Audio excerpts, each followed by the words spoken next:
Morning बच्चों, मैं S K Narayan और from IIT JEE physics classes. आप सब कैसे हैं? बढ़िया है ना?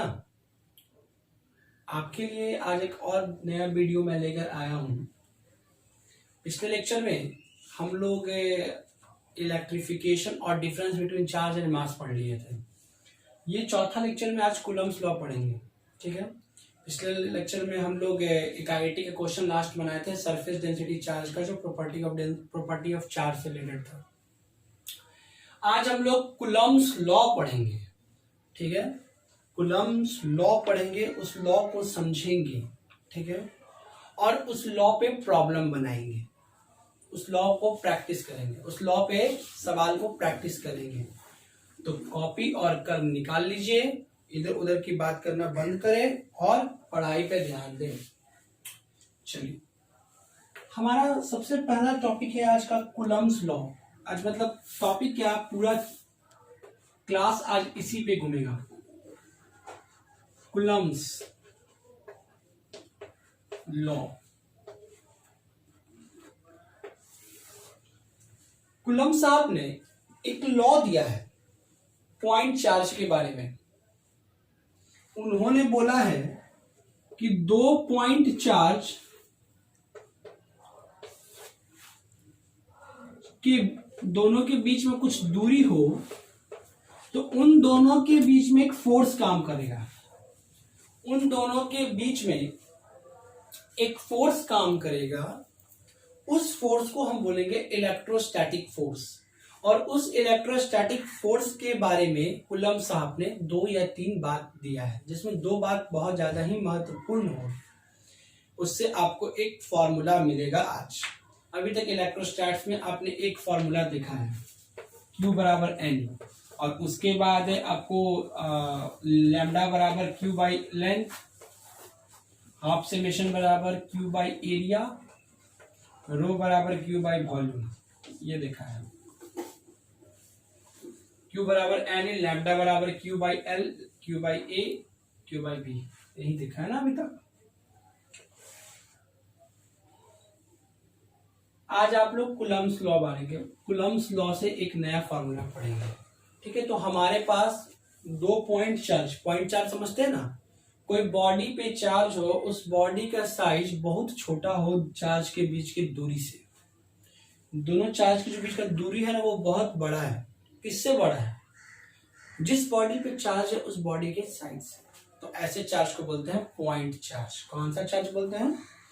पॉइंट चार्ज बोलते हैं। तो सबसे पहले समझिए इलेक्ट्रोस्टैटिक फोर्स, क्योंकि ये लॉ जो है इस फोर्स के बारे में है। जैसे न्यूटन साहब ने कहा था कि 2 पॉइंट मास या 2 बॉडी के बीच में ग्रेविटेशन फोर्स काम करता है।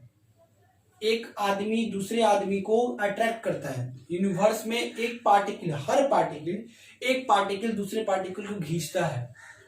ठीक है, और वो खींचता है किसी फोर्स से। उस फोर्स का उन्होंने एक फॉर्मूला दिया, G m1m2/r²। उसी के अतिरिक्त अगर वो दोनों बॉडी अगर चार्ज हो जाए ना, दोनों बॉडी चार्ज हो जाए ना, तो उस फोर्स के अतिरिक्त एक फोर्स और काम करेगा, और वो फोर्स होगा इलेक्ट्रोस्टैटिक फोर्स। वो फोर्स होगा इलेक्ट्रोस्टैटिक फोर्स। कौन सा फोर्स? Electrostatic force. वो कौन सा फोर्स होगा? Electrostatic force. तो सबसे पहले इलेक्ट्रोस्टैटिक फोर्स को डिफाइन कर लीजिए। द फोर्स act between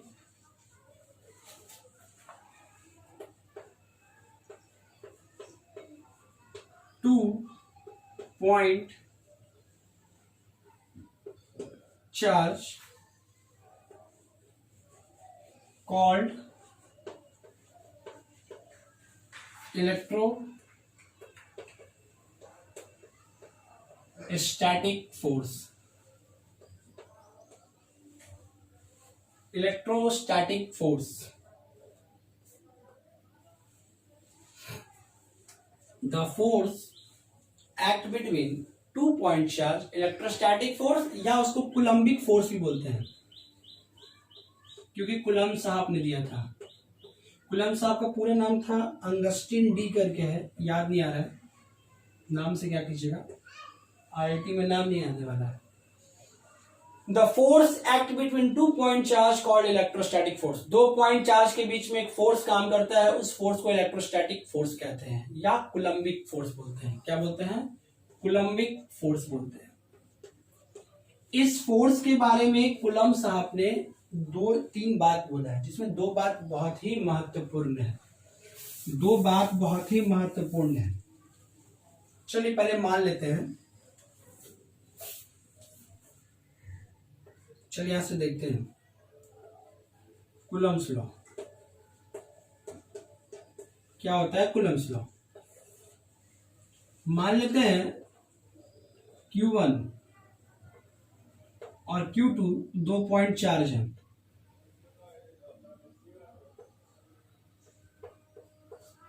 दोनों के बीच की दूरी r है, ठीक है। लेट Q1 पॉइंट चार्ज है, Q2 other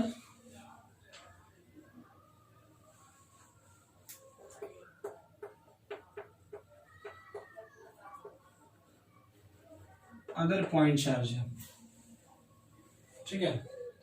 Q1 point charge है और Q2 अदर पॉइंट चार्ज है। R distance between them. F electrostatic force,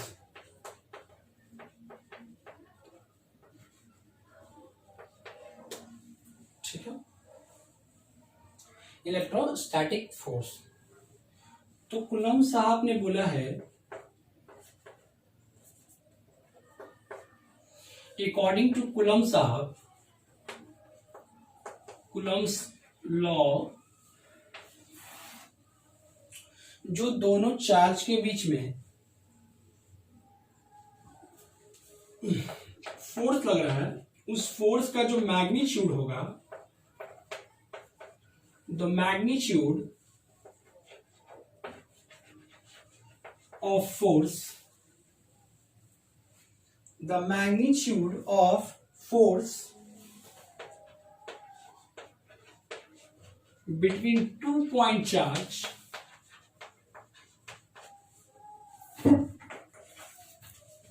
is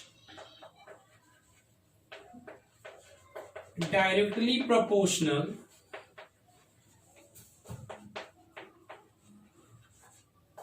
to the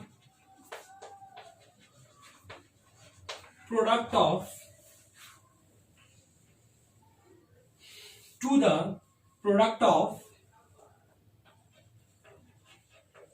magnitude of charge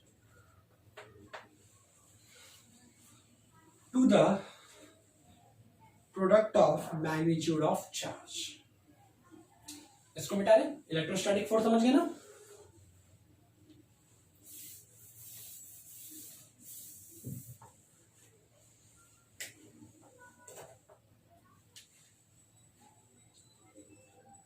ठीक है,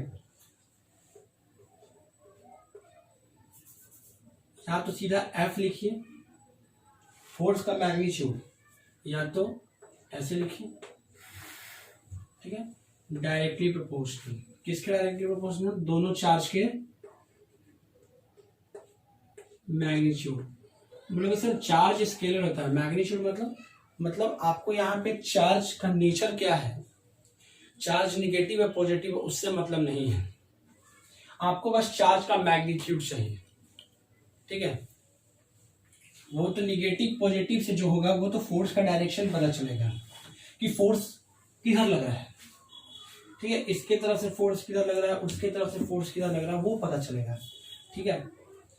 क्या पता चलेगा वो, इसलिए F directly proportional Q1 Q2, जो फोर्स का मैग्नीट्यूड होगा, इन्होंने ये पहला बात बोला, कोई दिक्कत।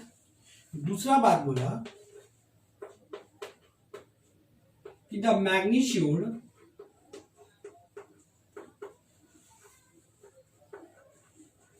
Of force, the magnitude of force is inversely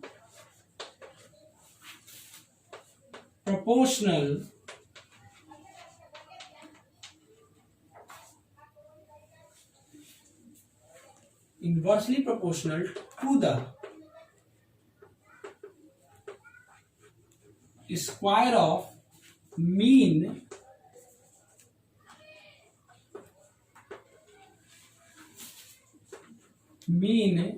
distance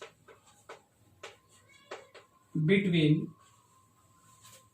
to the square of mean distance between them।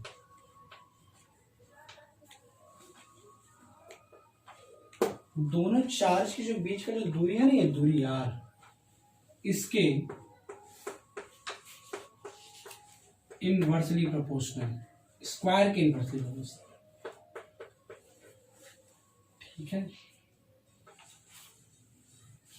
ये पहला और दूसरा स्टेटमेंट था, और इनका जो तीसरा स्टेटमेंट था,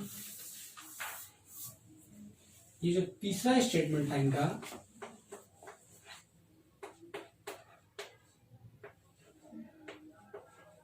the electrostatic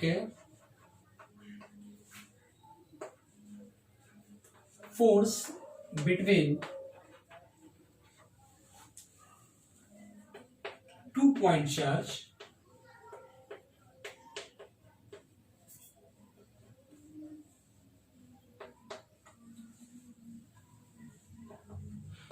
is act on the line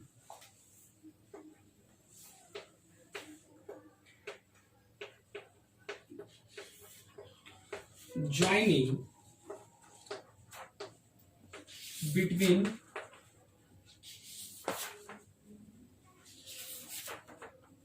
two charge।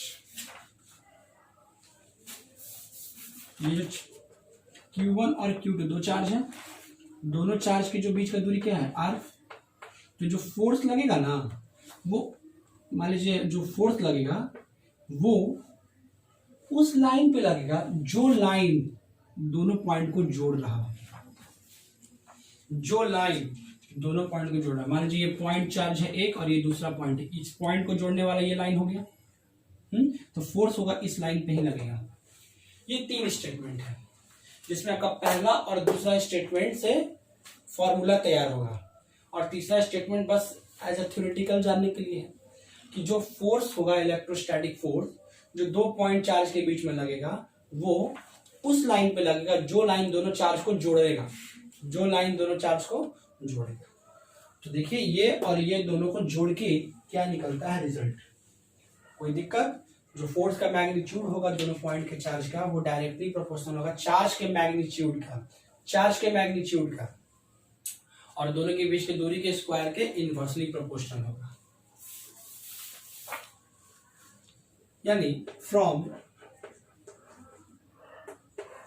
1 and 2, from 1 and 2, from 1 and 2 we get F proportional, simple Q1 Q2 भी लिख सकते हैं बाई आर स्क्वायर, ठीक है। और ये प्रोपोर्शनल का साइन हटेगा तो कांस्टेंट लगेगा, ये प्रोपोर्शनल का साइन हटेगा तो कांस्टेंट लगेगा, ये प्रोपोर्शनल का साइन हटेगा तो क्या लगेगा, कांस्टेंट लगेगा। तो F यहां constant K Q1 Q2 by R square, this is called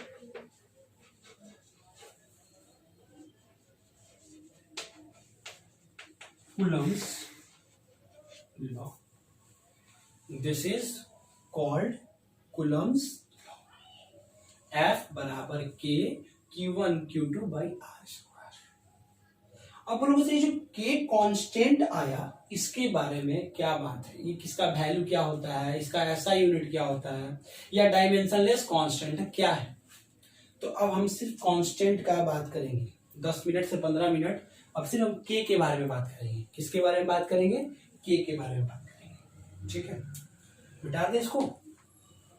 चलिए, कोई दिक्कत? नोट कर लीजिए सब लोग।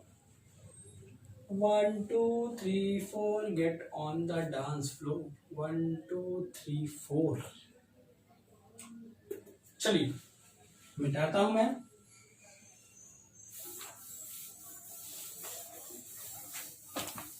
ये 3 बात को याद रखना है। हमारे पास फॉर्मूला क्या आ गया? F equal to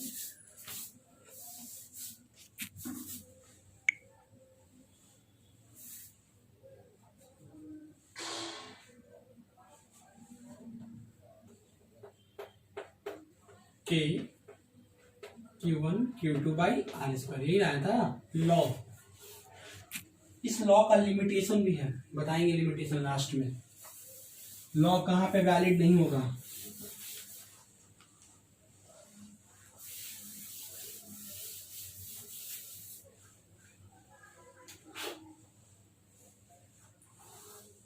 where K is proportionality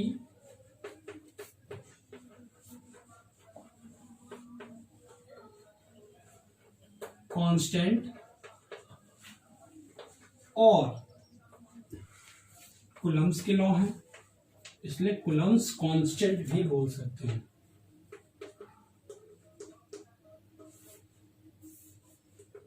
ठीक है, कोई दिक्कत? के का वैल्यू 1/4 पाई एप्सिलॉन होता है। ये एप्सिलॉन मैथ में बिलोंग्स टू के लिए यूज होता है। यहाँ पे एप्सिलॉन का बड़ा महत्व है। ये ग्रीक लेटर है एप्सिलॉन। एप्सिलॉन एप्सिलॉन नॉट यहाँ बहुत इंपॉर्टेंट होगा।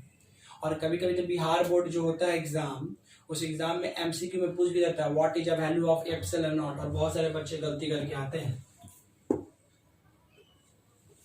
तो के का वैल्यू 1/4 पाई एप्सिलॉन। तो जहां जहां के है आप वहां पे लिख सकते हो एफ बराबर 1/4 pi epsilon Q1 Q2 by R।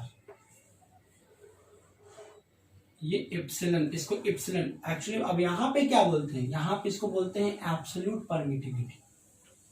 ठीक है, यहाँ पे वेयर ये जो एप्सिलॉन है इसको क्या बोलते हैं? एब्सोल्यूट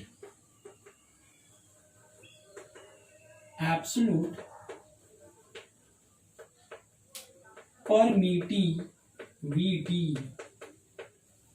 यहाँ पे एप्सिलॉन को क्या बोलते हैं? Absolute permittivity. तो पहले आप के का बात करो, ठीक है, तब एप्सिलॉन का बात करना। ठीक है, अभी आप किसका बात करो? पहले के का, कि के का एसआई यूनिट क्या होगा, सीजीएस यूनिट क्या होगा, के का वैल्यू क्या होगा। ठीक है, देखिए पहले निकालते हैं एसआई यूनिट ऑफ के। तो एसआई यूनिट ऑफ के कितना हो जाएगा? एसआई यूनिट ऑफ के का तो फोर्स का न्यूटन, डिस्टेंस है, डिस्टेंस का मीटर, तो मीटर स्क्वायर इधर ही आएगा, ये मीटर स्क्वायर। और कुलम स्क्वायर ये नीचे आएगा बटा कुलम स्क्वायर। ये इसका एसआई यूनिट हो गया के का। तो सीजीएस यूनिट क्या होगा के का?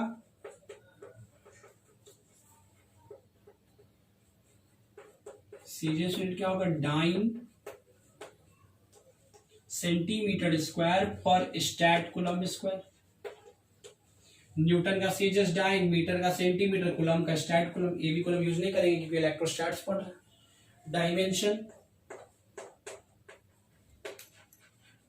के का, डायमेंशन के का ऊपर यहाँ पे क्या है, न्यूटन है ना, तो न्यूटन का होता है MLT-2, मीटर स्क्वायर है लेंथ L2, और कुलम स्क्वायर नीचे है ना, तो कुलम का AT होता है ना, तो A स्क्वायर और T स्क्वायर, तो टोटल कितना हो जाएगा,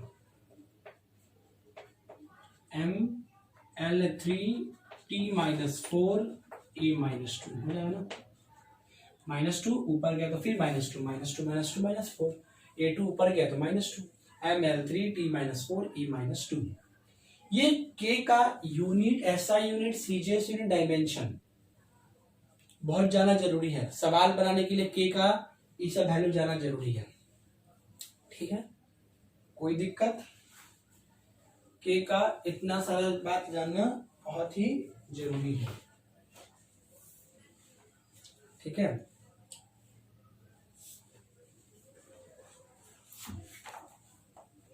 तो ये आपको पता चल गया। अब देखिए K का फॉर्मूला क्या होता है, K का फॉर्मूला क्या होता है, 1/4πε, यही ना, ये K का फॉर्मूला होता है, ठीक है।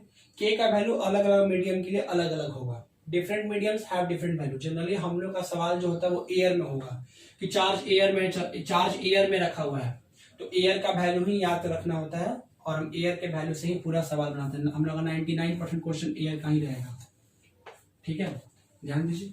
तो K बराबर 1/4πε, तो इसको एप्सिलॉन बराबर 1/4π भी तो लिख सकते हैं, K भी तो लिख सकते हैं। तो ऐसा इस एप्सिलॉन नॉट हो गया, एप्सिलॉन नॉट बराबर 1/4π, तो एप्सिलॉन नॉट बोल रहे हैं, एब्सोल्यूट परमिटिविटी का फॉर्मूला हो गया 1/4π, तो एब्सोल्यूट परमिटिविटी का भी यूनिट होगा, तो ऐसा यूनिट क्या होगा, ऐसा यूनिट ऑफ एब्सोल्यूट परमिटिविटी क्या होगा, जो 4π कांस्टेंट है, 4π क्या है, कांस्टेंट, जो होगा एब्सोल्यूट नॉट, एब्सोल्यूट परमिटिविटी का ऐसा यूनिट क्या होगा, तो एब्सोल्यूट परमिटिविटी बराबर 1/4π, क्योंकि K का फॉर्मूला वैल्यू होता है 1/4π एब्सोल्यूट परमिटिविटी, ठीक है। अभी बात करेंगे इस पे भी कि एब्सोल्यूट परमिटिविटी क्या होता है, ठीक है। तो ऐसा यूनिट ऑफ एब्सोल्यूट परमिटिविटी क्या होगा, एब्सोल्यूट परमिटिविटी बराबर 1/4π। देखिए 4π का तो कोई यूनिट होगा नहीं, क्योंकि कांस्टेंट है, रहा K, वही K क्या है, रेसिप्रोकल में, तो K का जो यूनिट था उसको पलट दीजिएगा तो किसका यूनिट हो जाएगा, एप्सिलॉन नॉट का। तो क्या होगा, E था नीचे, E है ऊपर, तो उल्टा हो जाएगा, कूलम्ब स्क्वायर ऊपर और न्यूटन मीटर स्क्वायर नीचे। सीजीएस यूनिट क्या हो जाएगा,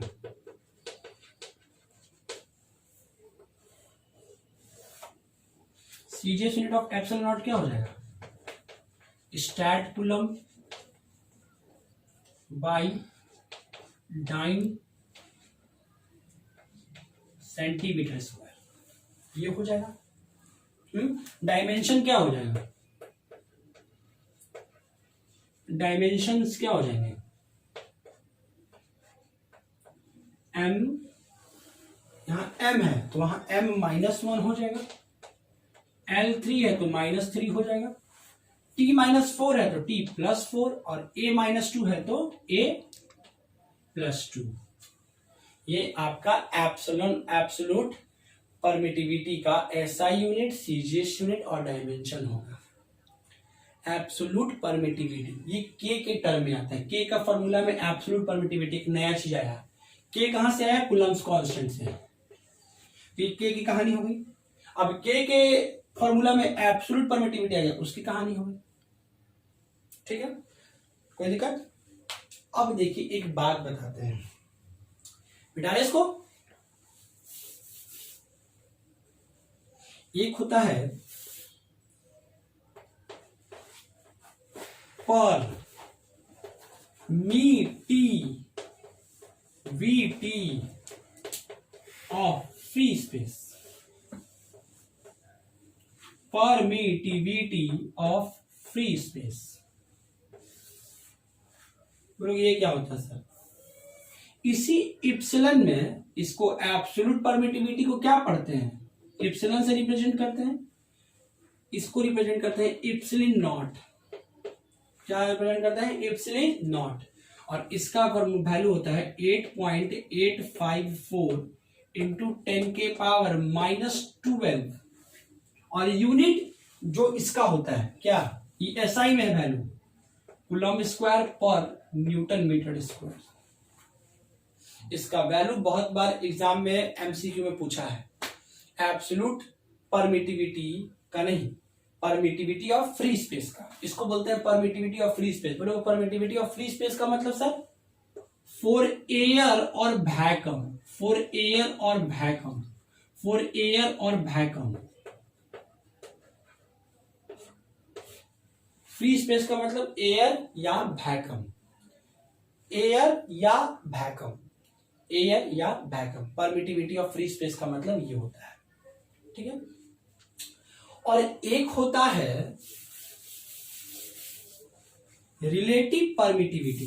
क्या होता है, relative, relative permittivity. Absolute permittivity सिर्फ epsilon, permittivity of free space epsilon naught. और एक होता है रिलेटिव परमिटिविटी। रिलेटिव परमिटिविटी ये क्या होता है, it may B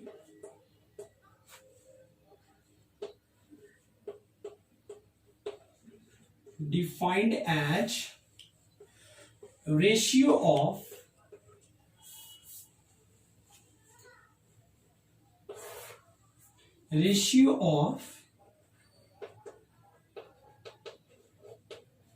absolute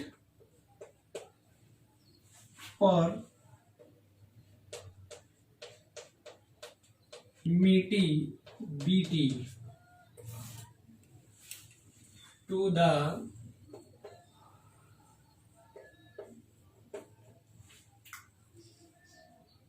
permittivity of free space।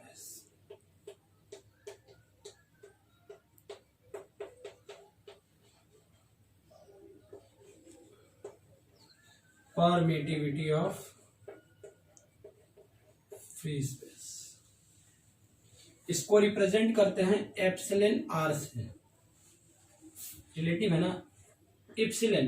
देखो ये इलेक्ट्रोस्टैट से भागो, यहाँ पे इस ई का मतलब कुछ और, इस ई का मतलब कुछ और इस ई का मतलब कुछ और होता है, और इस ई का मतलब भी कुछ और होगा। इसलिए थोड़ा सोच समझ के, स्टाइल मारने का चक्कर में ये मत समझिएगा कि हम स्टाइल मार के लिख रहे हैं। ये ऐसे रिप्रेजेंट ही होता है, ये ग्रीक लेटर है, इसको ग्रीक में इप्सिलन पढ़ते हैं। इप्सिलन आर बराबर होता है epsilon by epsilon naught. Epsilon R बराबर, इसको बोलते हैं रिलेटिव परमिटिविटी। क्या बोलते हैं, रिलेटिव परमिटिविटी। तो देखो तो, और एक चीज और, इसका कोई यूनिट डायमेंशन नहीं होगा, क्योंकि इसका यूनिट और इसका यूनिट दोनों का सेम होता है। तो ऊपर नीचे कट गया सारा यूनिट, यानी कि epsilon r has no unit and no dimension, no unit no dimension। epsilon r has no unit and no dimension, no unit no dimension। epsilon r has no unit and no dimension, ठीक है। तो देखो तो absolute permittivity को लिख सकते हैं epsilon naught गुना एप्सिलन आर। यहां से ये चल रहा था मल्टीप्लाई में, तो हम लोग के का जो वैल्यू होता है ना, हम लोग के बराबर क्या लिखते हैं, 1/4 पाई एप्सिलन।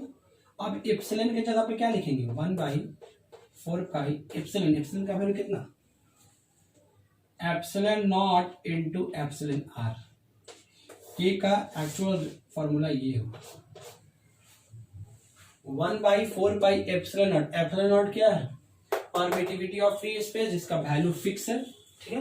अब बोलोगे सर एप्सिलॉन आर, ये अलग अलग मीडियम का अलग अलग वैल्यू होगा। जैसे एयर के लिए हमारा 99% सवाल एयर में होता है या वैक्यूम में होता है, ठीक है। तो एयर और वैक्यूम के लिए, या नहीं भी दिया होता है तो मान लेते हैं एयर में है,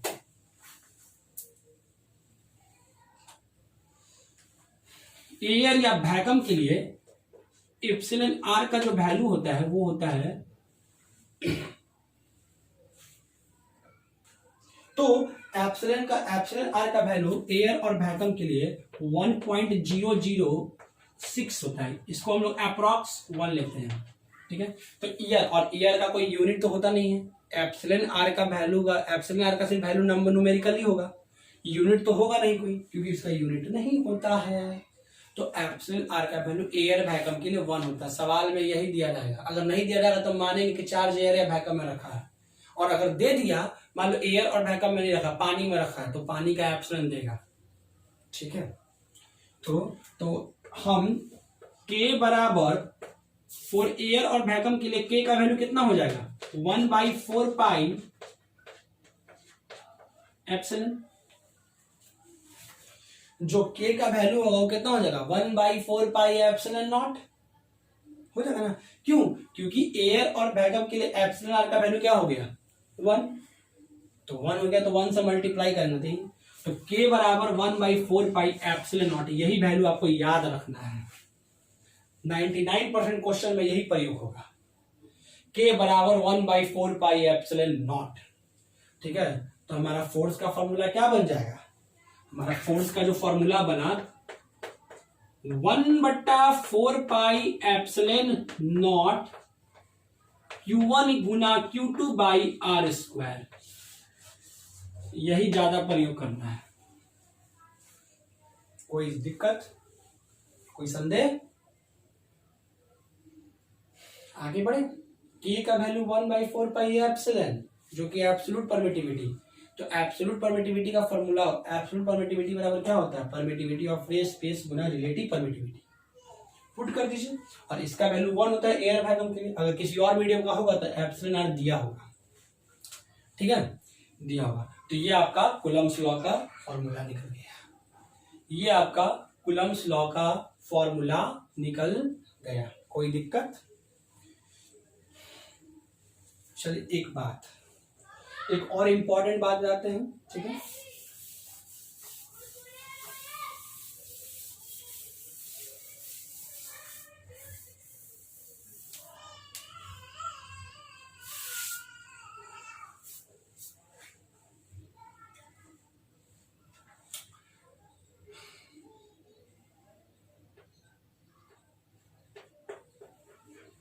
फॉर एनी मीडियम, किसी मीडियम में फोर्स का फॉर्मूला क्या निकला 1/4 pi epsilon naught epsilon R Q1 Q2 by R square. For air vacuum में, एयर और वैक्यूम में फोर्स का फॉर्मूला क्या लिखेगा 1/4 पाई एप्सिलॉन नॉट। क्यों? एप्सिलॉन आर का वैल्यू 1 हो गया।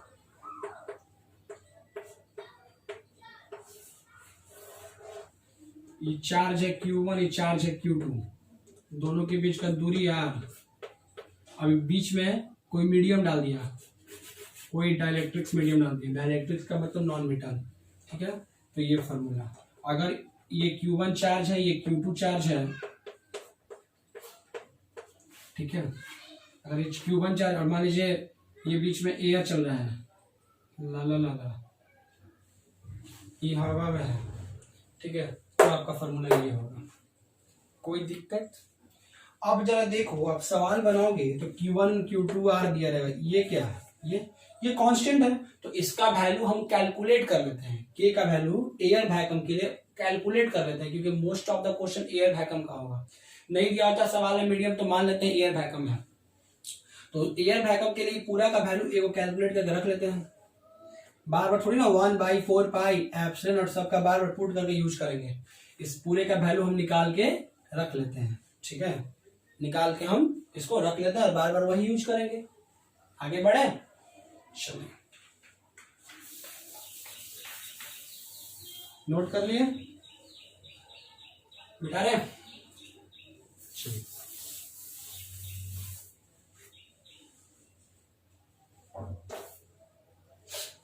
ध्यान दीजिएगा।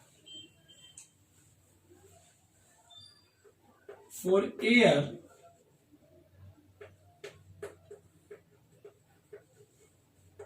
और वैक्यूम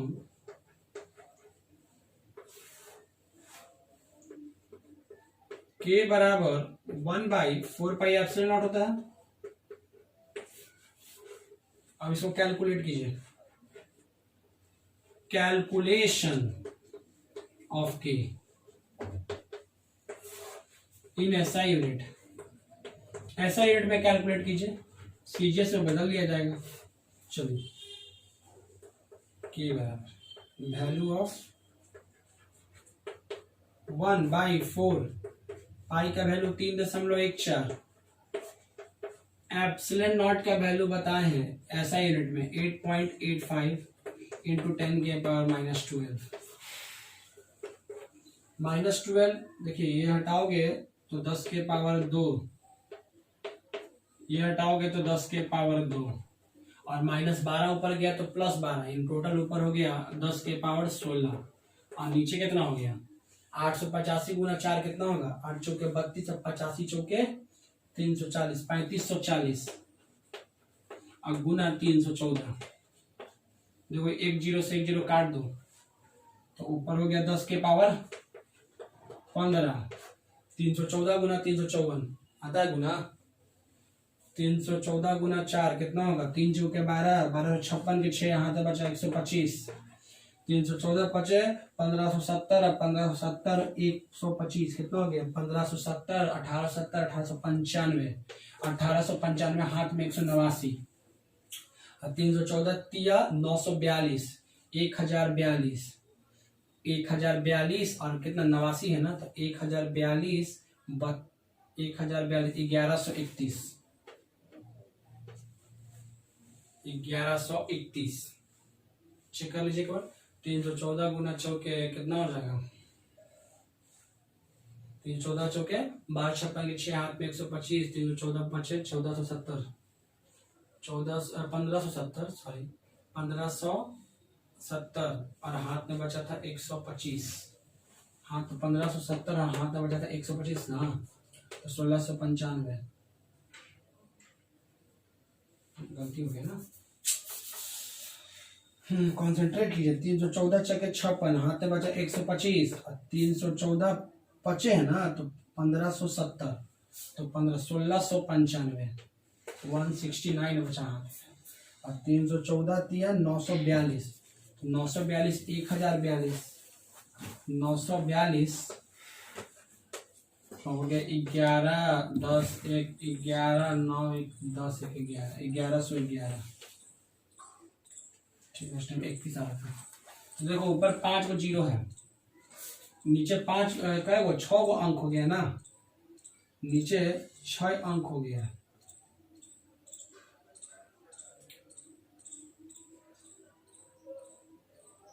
तो लिख सकते हैं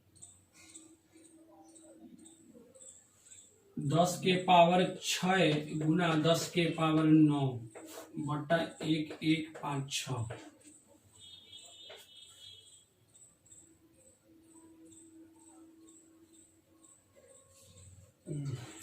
चौदह चले 56 6 बचा 5 169 ना बचा 942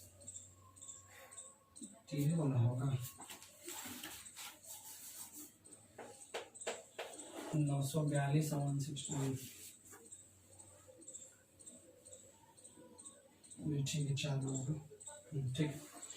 अब 10 के पावर 6 और नीचे 6 अंक, इसको इससे काटेगा ना तो करीबन करीबन 9 बार में कटेगा, 8.9 आएगा, तो 9 गुना 10 के पावर 9 करके देख लीजिएगा, न्यूटन मीटर स्क्वायर, ऐसा ही में है ना के का वैल्यू, न्यूटन मीटर स्क्वायर पर कूलम स्क्वायर, ये के का वैल्यू है। इसी वैल्यू का आपको याद रखना है। वैल्यू ऑफ के कितना है, 9 इंटू 10⁹ न्यूटन मीटर स्क्वायर पर कूलम स्क्वायर, ये के का वैल्यू आ गया।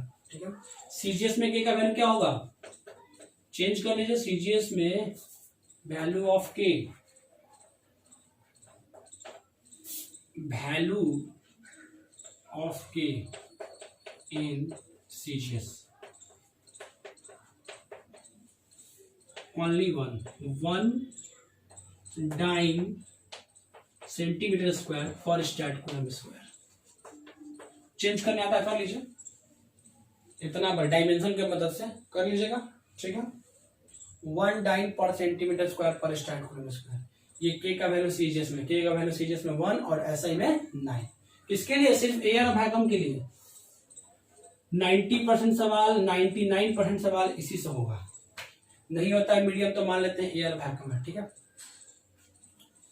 बेटा, रे नोट कीजिए। उम्मीद है समझ में आ रहा होगा।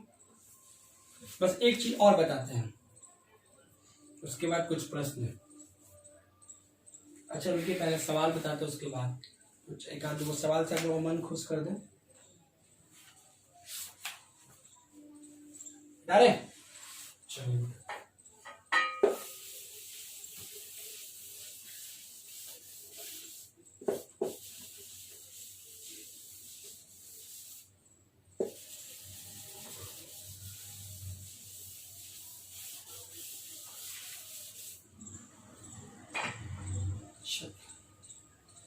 चलिए आईआईटी के सवाल से स्टार्ट करते हैं। बोलोगे सर स्टार्टिंग आईआईटी, अरे बड़ा आसान है। आईआईटी मेन जिसका नाम पहले AIEEE हुआ करता था 2004 में। 2004 में मेन नहीं होता था, AIEEE होता था। ठीक है, उसी टाइम का ये पूछा हुआ सवाल है।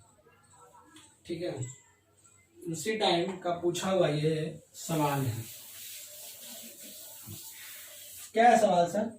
कहता है कि दो गो स्फीयर है, कहता है कि दो गो स्फीयर है B एंड C, और दोनों के पास दोनों इक्वल रेडियस का है। R मान लेते हैं, R इक्वल रेडियस का है। ठीक है,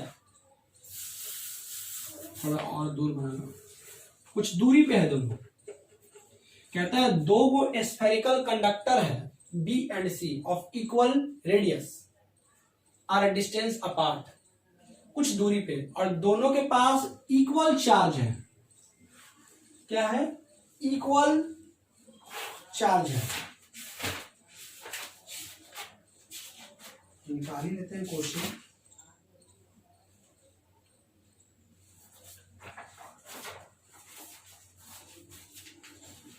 Two spherical conductor B and C having equal radii and carrying equal charge, दोनों के पास इक्वल चार्ज है। तो हमने मान लिया रेडियस जैसे माना दोनों का R, हमने मान लिया कि दोनों पे चार्ज कितना है, Q है। दोनों पे चार्ज Q है। ठीक है, और equal charge on them repel each other with a force F when kept apart at some distance। दोनों मान लीजिए कुछ दूरी पे रखा है, मान लेते हैं ये दूरी R ही मान लेते हैं, R नहीं मानिए, R है ना, मान लीजिए X मान लेते हैं, और दोनों एक दूसरे रिपेल हो रहा है, मतलब दोनों सिमिलर चार्ज है। कितना फोर्स है? F फोर्स है। अभी दोनों में कितना फोर्स लग रहा है? F लग रहा है। कितना फोर्स लग रहा है? F फोर्स है। ठीक है, कहता है third spherical conductor having same radius as that B but uncharged is brought in contact with B, then brought in contact with C, and finally removed away from both, the new force of repulsion between B and C each।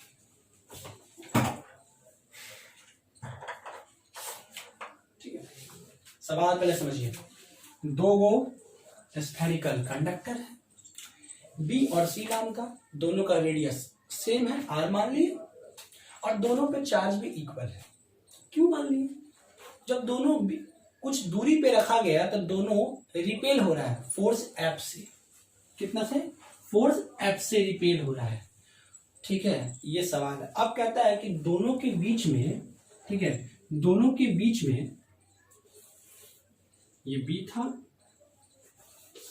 ये सी था, दूरी अभी भी उतना ही है दोनों का। दोनों के पास चार्ज कितना था, दोनों के पास चार्ज Q था, दोनों का रेडियस R था। अब एक तीसरा स्फेरिकल कंडक्टर बीच में लाया, वो स्फेरिकल कंडक्टर चार्ज नहीं है, ठीक है, वो लाया, दोनों के बीच में लाया, ठीक है। अब यहाँ पे फोर्स कितना काम कर रहा है, F फोर्स काम कर रहा है, तो F बराबर लिख सकते हैं Q of charge B Guna Q of charge C, equal charge है ना, तो फोर्स बराबर लिख सकते हैं ना K का वैल्यू पुट कर सकते हैं, चार्ज Q गुना Q बट्टा एक्स स्क्वायर। अभी इतना फोर्स काम कर रहा है, इतना फोर्स से रिपेल हो रहा है। कहा है कि दोनों स्फेरिकल कंडक्टर F फोर्स से रिपेल हो रहा है, दोनों स्फेरिकल कंडक्टर F फोर्स से रिपेल हो रहा है, ठीक है। तो वो F फोर्स का मैग्नीट्यूड क्या होगा, K Q बटा दूरी एक्स स्क्वायर, ठीक है। अब ये पहले की कंडीशन है, और अब एक नया स्फीयर इक्वल रेडियस का, एक नया स्फीयर इक्वल रेडियस का लाओ। पहले B के नजदीक लेके जाओ, फिर C के नजदीक लेके जाओ, और फिर उसको हटा दो। पहले किसके नजदीक लेके जाओ, B के, फिर किसके नजदीक लेके जाओ, C के, और फिर उसको फाइनली हटा दो। तब बताओ अब कितना फोर्स काम करेगा। तो मैंने आपको बताया था एक प्रॉपर्टी कि अगर दो spherical equal dimension, identical equal dimension के अगर एक दूसरे के पास जाते हैं नजदीक, तो दोनों में चार्ज बराबर बढ़ता है। बताया था ना, दोनों में चार्ज बराबर। तो मान लीजिए मैं एक दूसरा स्फीयर पहले मैं बी के पास लेके जाऊँ, ये तो अनचार्ज है, ये अनचार्ज है अकॉर्डिंग टू क्वेश्चन, इसके पास चार्ज क्यों है, तो ये दोनों का जो बंटवारा होगा बराबर बंटवारा होगा। क्यों, क्योंकि इसका भी, ये भी आइडेंटिकल है, इसका भी रेडियस आर है, तो टोटल चार्ज क्यू दोनों में बांटेंगे तो इस पे कितना चार्ज आ जाएगा, Q/2, और इस पे चार्ज अब कितना बचेगा, Q/2 बचेगा। अब इसी स्फीयर को C के नजदीक लेके जाओ,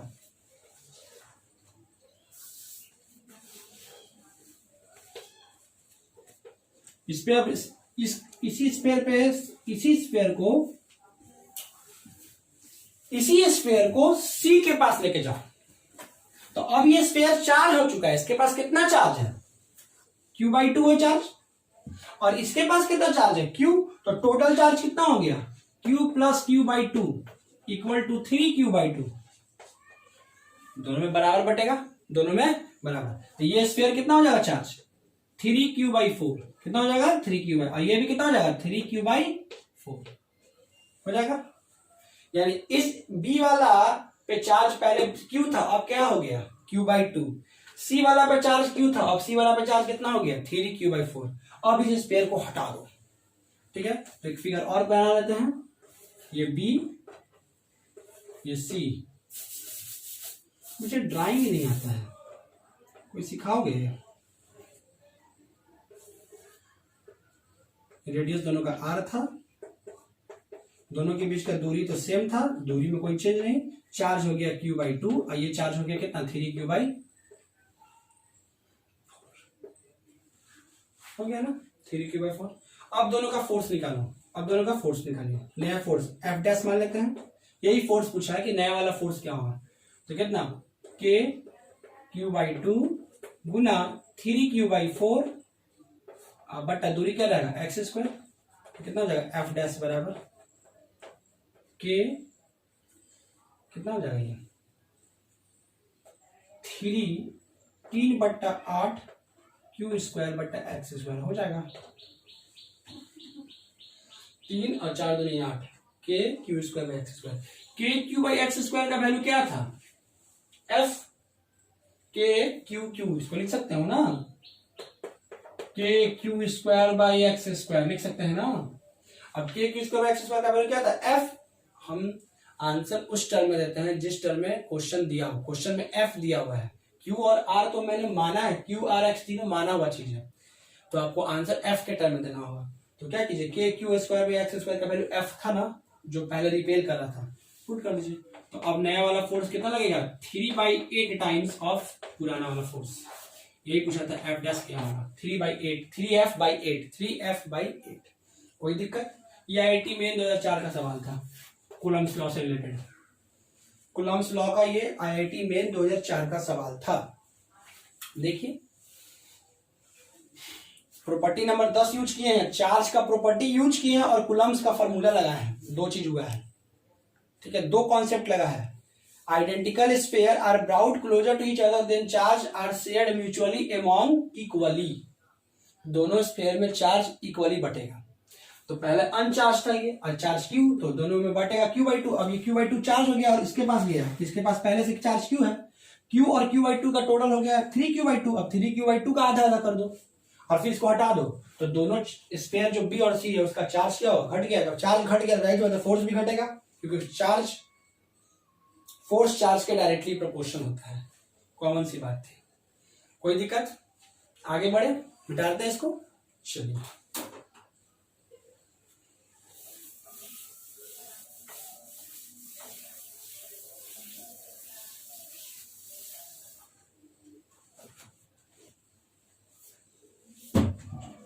देखिए कुछ एम करीम का सवाल है,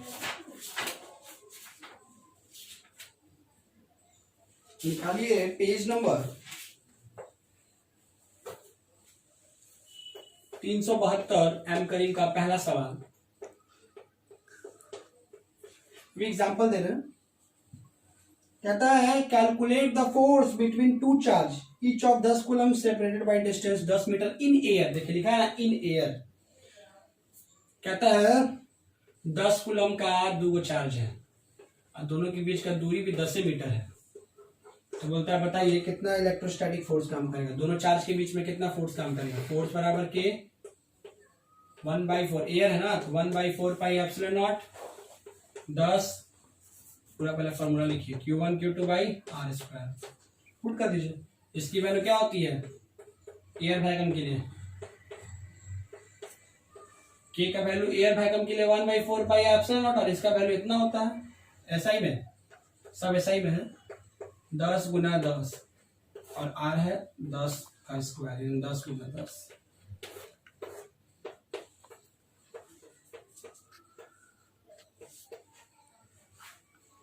इतना न्यूटन। देखिए जितना के का वैल्यू होता है उतना ही एफ का वैल्यू है। दोनों एफ बराबर के है, यहाँ न्यूमेरिकली, डायमेंशनली नहीं, क्योंकि चार्ज और डिस्टेंस कट गया है। ठीक है, क्वेश्चन नंबर 2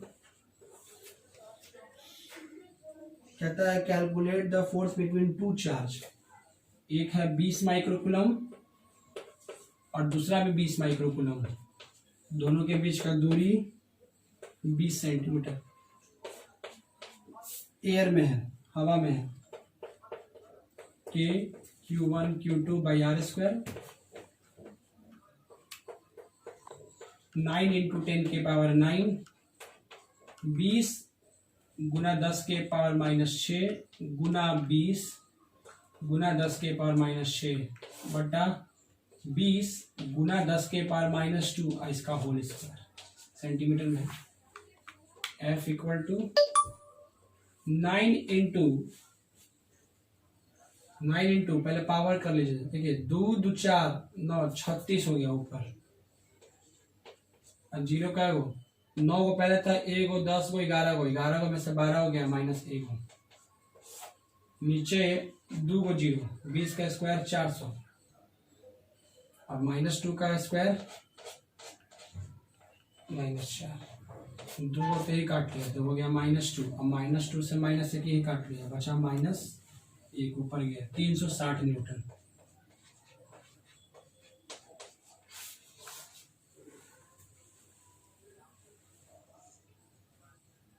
नहीं 90 न्यूटन ना,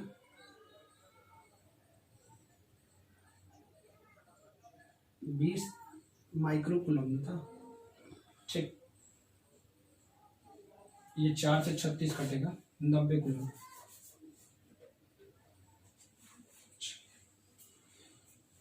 कोई दिक्कत? और एग्जांपल ले ले रहे हैं हम लोग।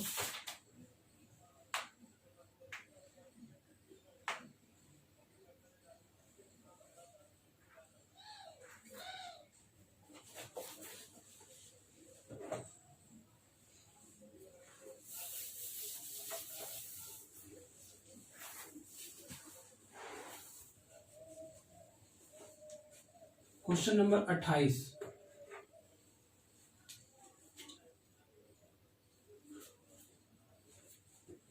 Question number 28। Two insulating small spheres are rubbed against each other and after that they are kept at a distance 2 centimeter from each other. If they attract each other by a force 0.4 Newton, then calculate how many electrons are transferred from one sphere to other during the rubbing. Question number 28 कहता है कि दो वो sphere है, M करीब का है, page number 379।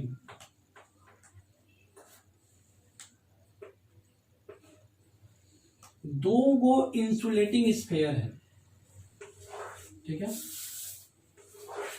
Sphere ए sphere B, दोनों स्फीयर को रब्ड किया।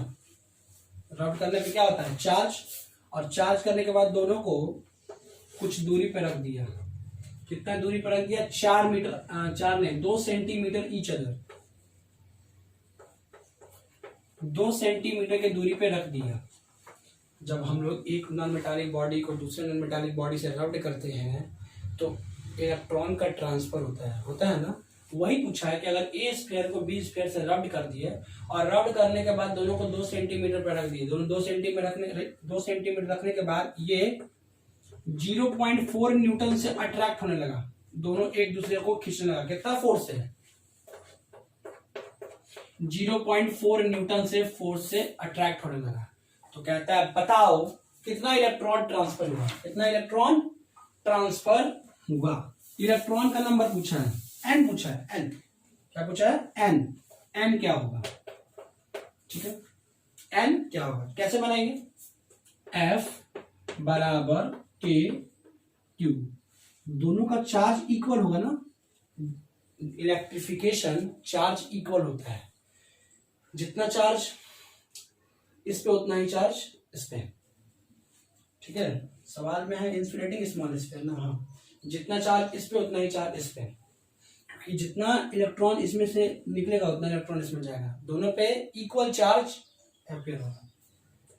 तो के क्यू स्क्वायर हो जाएगा, अब बट्टा डिस्टेंस आर स्क्वायर। देखो फोर्स हो गया 0.4 न्यूटन, के का वैल्यू हो गया 9 × 10 के पावर 9, क्यू स्क्वायर नहीं पता, आर है 2 सेंटीमीटर, तो 2 × 10 के पावर -2 मीटर इसका होल स्क्वायर। क्यू निकालो,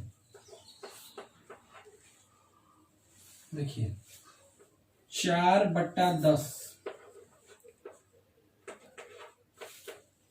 9 × 10 के पावर 9, 4 × 10 के पावर -4, और ऊपर में क्यू स्क्वायर। रबिंग में चार्ज होता है इक्वल, जितना चार्ज इस पे अपेयर होगा उतना ही चार्ज इस पे अपेयर होगा, बस दोनों का कैरेक्टर नेचर अलग होता है, अपोजिट होता है, नेचर अपोजिट होता है, ठीक है। चार्ज इक्वल होगा, मैग्नीट्यूड में चार्ज इक्वल, और हम लोग यहाँ पे मैग्नीट्यूड लेते हैं ना फोर्स में, तो इसलिए दोनों का charge magnitude of charge same होगा, नेचर अलग होता है ना, अट्रैक्ट हो रहा है, डी सिमिलर चार्ज की प्रॉपर्टी होती है।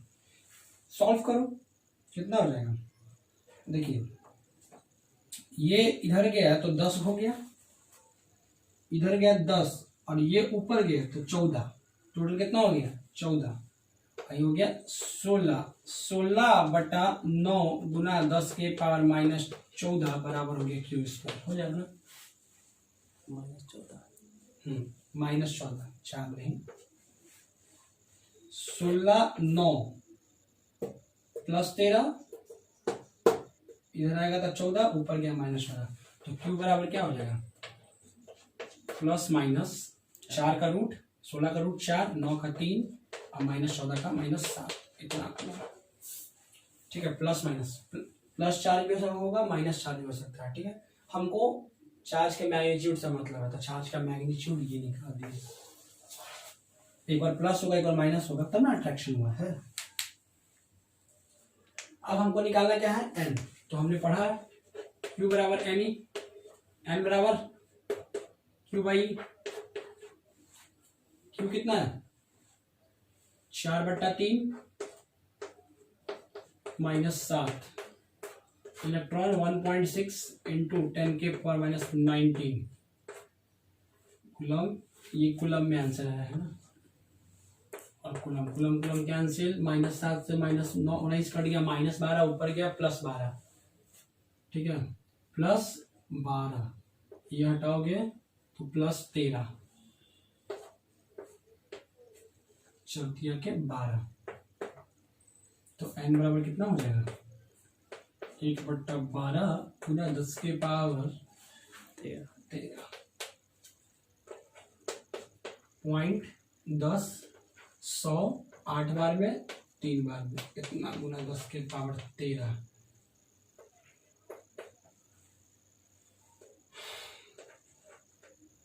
83 गुना 10 के पावर 10 इलेक्ट्रॉन। इतना इलेक्ट्रॉन ट्रांसफर हुआ 83 गुना 10 के पावर 10 इलेक्ट्रॉन। इतना इलेक्ट्रॉन ट्रांसफर हुआ जब ए को बी से क्या किया गया, रब्ड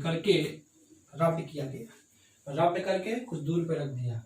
इस पे पॉजिटिव प्लस क्यू आया होगा तो इसमें माइनस क्यू आएगा, लेकिन चार्ज का मैग्नीट्यूड हुआ तो सेम रहेगा ना बाबू, खाली चार्ज अपोजिट आता है रबिंग में, मैग्नीट्यूड सेम होते हैं और दोनों एक साथ भी फॉर्म होता है, ठीक है।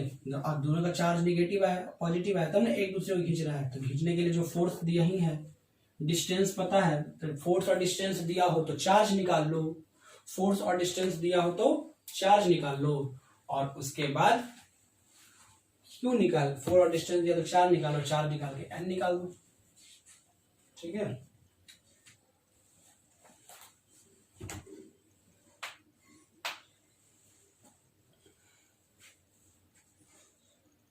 ठीक है, तो इसको मिटाते हैं, समझ गए। एक क्वेश्चन और है, क्वेश्चन नंबर 29 और 30 भी ऐसा ही क्वेश्चन है।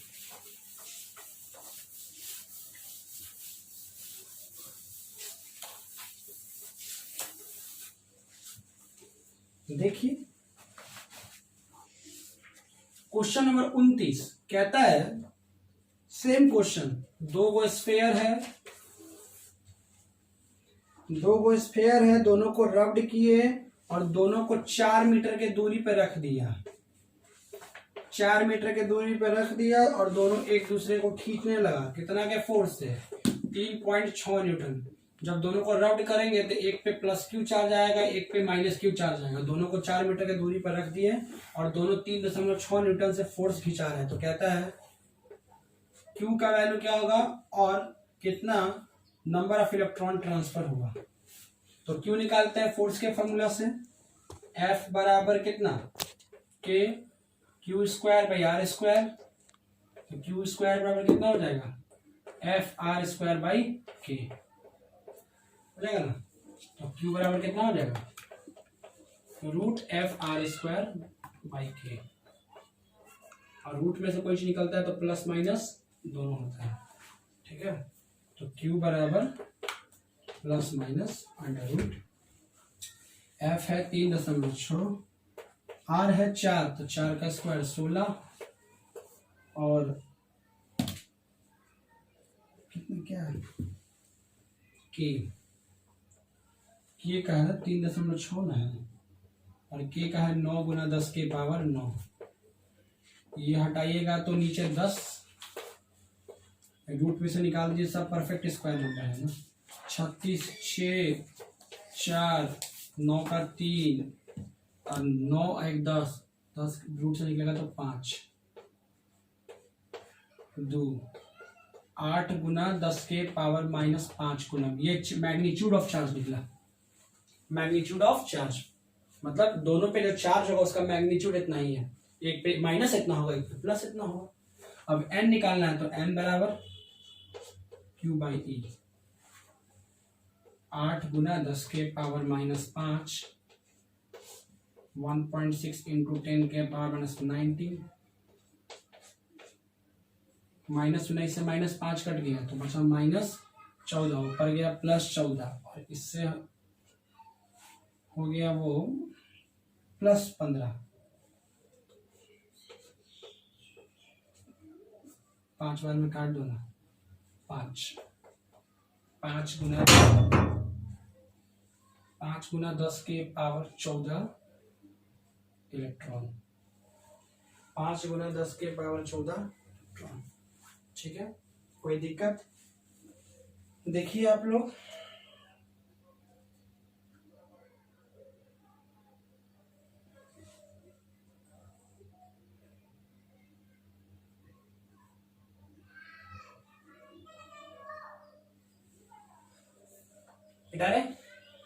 Question number 30।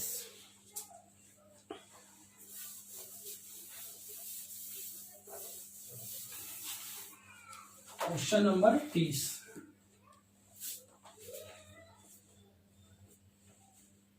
कहता है, जैसे ये आईआईटी वाला सवाल था, बस कुछ ऐसा ही है। कहता है दो वो आइडेंटिकल स्फीयर है, आइडेंटिकल का मतलब इसका रेडियस सेम, और दोनों पे पहले से चार्ज है। एक पे है 8 माइक्रोकूलम और एक पे है -4 माइक्रोकूलम। ठीक है, और दोनों को कुछ दूरी पे रख दिए, मान लीजिए r दूरी पे रख दिए। ठीक है, कितना फोर्स हो जाएगा? के 8 चौके 32 अट्रैक्ट करेगा ना, 8 चौके 32 माइक्रो कूलम और दूरी r²। ये अभी फिलहाल फोर्स हो गया। ठीक है, अब कहता है दोनों को टच कर दिए और फिर दोनों को उसी डिस्टेंस पे रख दीजिए। दोनों को पकड़ के सटा दिए, फिर दोनों को उतना ही दूरी पे रख दिए, मतलब r दूरी पे। तो आप जब दोनों को सटाएंगे, दोनों एक दूसरे के नजदीक आएगा तो चार्ज दोनों में बराबर बटेगा। तो इस पे 8 माइक्रोकूलम चार्ज और इसमें -4 है, तो टोटल चार्ज कितना हो गया? +4 तो दोनों में बट जाएगा कितना कितना, +2।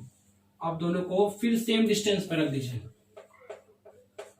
चार्ज या स्केलर तो 8 प्लस और ये माइनस जोड़ेंगे तो +4, तो इसको मिलेगा 2 माइक्रोकूलम, इसको मिलेगा 2 माइक्रोकूलम। और दोनों का दूरी कितना, r, सेम डिस्टेंस पे रखने के लगा। अब फोर्स कितना होगा, F' मान लेते हैं फोर्स, के 2 दूनी के 4 माइक्रोकूलम बटा r²। दोनों फोर्स को कंपेयर कीजिए, दोनों फोर्स को कंपेयर, कितना हो जाएगा, F बटा F' कितना हो जाएगा, के 32 माइक्रोकूलम बाई r², के 4 माइक्रोकूलम बाई r²।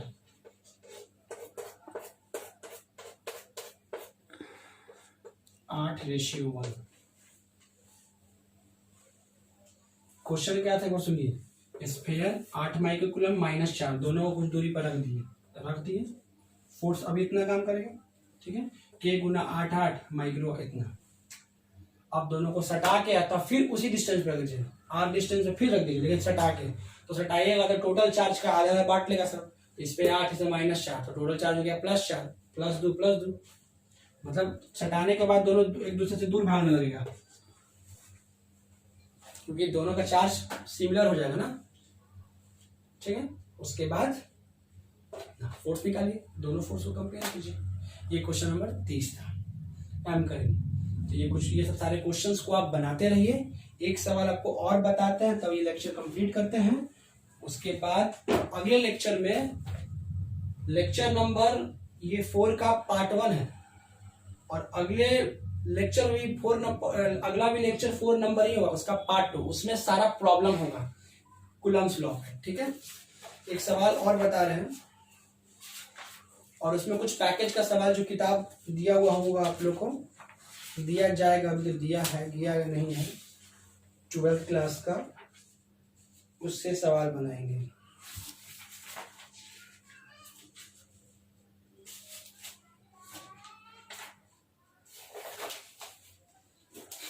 वर्मा का क्वेश्चन नंबर 29 हम लोग बनाएंगे उसी में, क्योंकि अभी मिल नहीं रहा है।